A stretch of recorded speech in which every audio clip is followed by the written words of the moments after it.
বাজারিছড়ায় প্রজ্ঞা যোজনার উদ্বোধন করলেন বিধায়ক কৃষ্ণেন্দু পাল। আজ লোয়াইয়ের পোয়ার ব্লকের অধীনে বাজারিছড়া এলাকার রামকৃষ্ণ মিশনের প্রেক্ষাগৃহে বিধায়ক কৃষ্ণেন্দু পালের তত্ত্বাবধানে বৃহত্তর অঞ্চলের শিক্ষিত বেকার যুবক যুবতীদের সরকারি চাকুরি পাওয়ার সুবিধার্থে কোচিং সেন্টার অর্থাৎ প্রজ্ঞা যোজনার উদ্বোধন করা হয়। বিগত দিনে অসম সরকারের দেওয়া প্রতিশ্রুতি অনুযায়ী 1 লক্ষ মেধাবী বেকার যুবক যুবতীদের সরকারি চাকুরি প্রদান করার পরও বর্তমানেও অসম সরকার পড়ুয়া বেকার যুবক যুবতীদের জন্য চাকুরির সুবিধা অব্যাহত রেখেছে, যার ফলস্বরূপ পাথারকান্দি সমষ্টির প্রতিটি পরীক্ষার্থীরা যাতে ভালো সংখ্যায় উত্তীর্ণ করতে পারে সেই জন্য বিধায়ক কৃষ্ণেন্দু পালের প্রচেষ্টায় মেধাবী ছাত্রছাত্রীদের জন্য এই প্রজ্ঞা যোজনা নামের কোচিং সেন্টারের ব্যবস্থা করা হয়। বাজারিছড়া রামকৃষ্ণ মিশনের প্রেক্ষাগৃহে সঙ্গে বিধায়ক এই বৃহত্তর অঞ্চলের যে সকল গরিব কিংবা কোচিং সুবিধা থেকে বঞ্চিত ছাত্রছাত্রীরা রয়েছেন তাদের প্রতি আহ্বান জানান এই কোচিং এর মাধ্যমে বিনামূল্যে কোচিং এর সুযোগ নেওয়ার জন্য।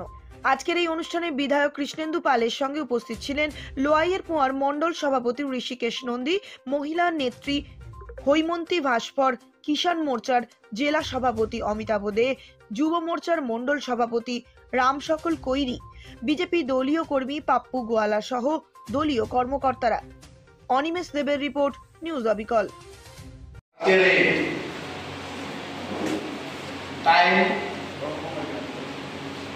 কোচিং ইনস্টিটিউটের উদ্যোগে পাথারকান্দিতে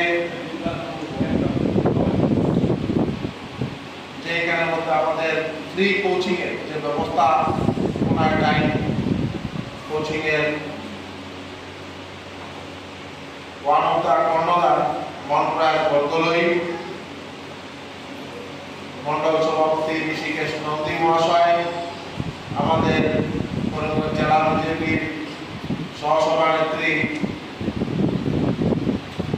হেমন্তী ভাস্কর মহোদয়া, এই এলাকার জেলা পরিষদ প্রতিনিধি অমিতাভ দে, পাথারকান্দির যুব মোর্চার সভাপতি, এই এলাকার যুব মোর্চার সভাপতি আমার পাপ্পু গোয়ালা, এই এলাকার আঞ্চলিক মোর্চার সদস্য চৌধুরী তথা উপস্থিত আজকের এখানে যারা বিশেষত কোচিং নেওয়ার জন্য আপনারা উপস্থিত হয়েছেন, সবাইকে বহুত বহুত শুভেচ্ছা এবং ধন্যবাদ। আমরা সবাই একটা জিনিস জানি যে বিগত দিনের যে ব্যবস্থা ছিল, আমাদের চাকরি পেতে হলে কি করতে হতো, কংগ্রেস সরকারের সময় কি করতে হতো, হ্যাঁ, যারা যারা এখানে আপনারা বিশেষত কোচিং নেবেন, আপনারা তো এই ব্যাপারে এবার মানে জানা আছে আপনারা কি করতে হতো।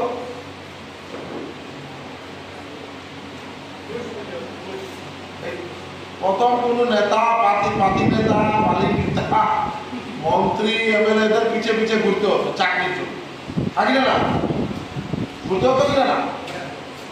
আর বিজেপি সরকার আসার পর কি হয়েছে,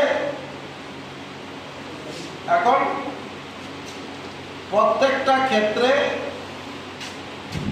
যার ক্যাপাবিলিটি তার উপর এই ব্যবস্থা। এখানে কোনো নেতা, কোনো এমএলএ কারোর পিছনে ঘুরে কোনো ধরনের চাকরি পাওয়ার ব্যবস্থা নেই, আছে। তাই চাকরি পেতে হলে কি করতে হবে, হ্যাঁ, আরে উত্তর দিতে হবে। কি করতে হবে, পড়াশোনা করতে হবে, ভালো করে পরীক্ষা, কম্পিটিটিভ এক্সাম পাস করতে হবে, তারপর চাকরি পাবে। তো আমরা যেদিন থেকে আমি এই এলাকায় বিধায়ক হয়েছিলাম, তো দেখেছিলাম যে এখানে আমাদের শিক্ষার ক্ষেত্রে অনেক আমরা পিছপড়া এলাকা ছিল, যেখানে একটাই কলেজ ছিল, স্বামী বিবেকানন্দ কলেজ, যে কলেজে আবার 4 জন রেগুলার টিচার ছিলেন আর সব সাবজেক্টের টিচারও ছিল। স্কুল ছিল, ছাত্র ছিল, শিক্ষক নেই।